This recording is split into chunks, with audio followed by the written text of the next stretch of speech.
My name is Ella Beck, and this is my video interview for the entry-level business management position full-time at Eclipse, California. The first question is, tell us about your professional experience in brief. So I've worked 2 customer service jobs. I presently work at Whole Foods Market in the bakery as a customer service assistant, and I also worked for 6 months at a restaurant as a cashier and the first point of contact for customers. I've enjoyed working in both of these positions, and I love working with the customer. The next question is, what steps do you take when planning for a big presentation at work? So I've never had to do a big presentation at work, but I have had plenty of presentations for school. So I typically start by planning out what I'm doing and taking notes about what I already know on the subject. And then I do some research about the topic and take some more notes. And then I begin to put everything together several days in advance, so I have plenty of time to fix my mistakes and then focus on the appearance of the presentation and be sure that it all looks appealing and right. And then once it's fully finished, I take my time and I go over everything again to make sure it's all correct, and then I rehearse the presentation.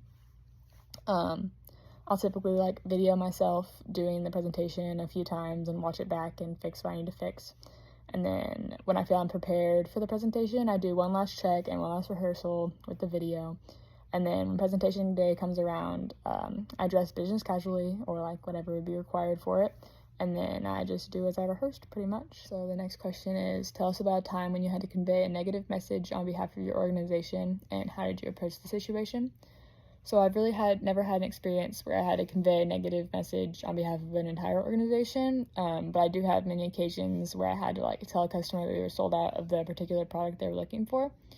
So I always approach the situation first by hearing the customer out and trying to understand what they're looking for, what they need, if I can help them with anything, and then I go check all the possible locations that their product could be in.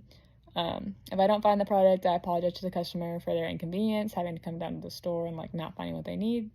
And then I find out when we can get that product back in stock or when it's most likely, and I let them know that so they know when to come back if they still need it or anything. And then I send the customer on their way and wish them a good rest of their day, just hoping to end on a positive note. And then although it's informing the customer of the bad news, I always try to approach the situation positively and with a smile, so not to make anybody angry and to be on the best that you can. And the next question is, what does professional and unprofessional communication at work mean to you? And give us some examples. So professional and unprofessional communication has to do with the method of communication as well as the tone and the context of the message. So an email or even a phone call with a very polite tone and a professional tone is the ideal communication for a business environment, but something like a direct message on social media or a message filled with very vulgar language or anything like that is very unprofessional, and I don't think that should ever be used in a professional environment.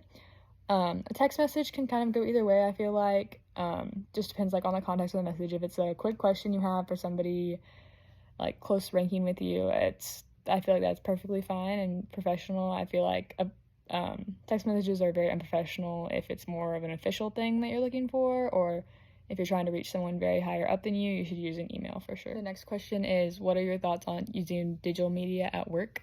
So I believe that it really depends on the context. I think digital media can be a very useful tool for work, but I don't think that it should ever be used as a recreational tool during work time. Digital media, it allows you to reach customers that are really far away, or just customers in different age ranges that you would typically reach. So I think digital media is a really good tool to reach many different audiences and expand your impact as an organization as a whole. And the last and final question is, why are you the best candidate for this position? So I feel I'm one of the best candidates for this position because my experience in the customer service industry and my good work ethic. I've also always been a quick learner, so I have the ability to pick up on any new skills I will need for this job. I have not held any management positions in the past, but I have held positions in student leadership and as a leader on various levels of the volleyball team, from club to high school to now in college. And I believe my ability to learn quickly, my leadership experience, my overall kindness as a person, and my good work ethic allow me to be one of the best candidates for this position. Thank you for your time.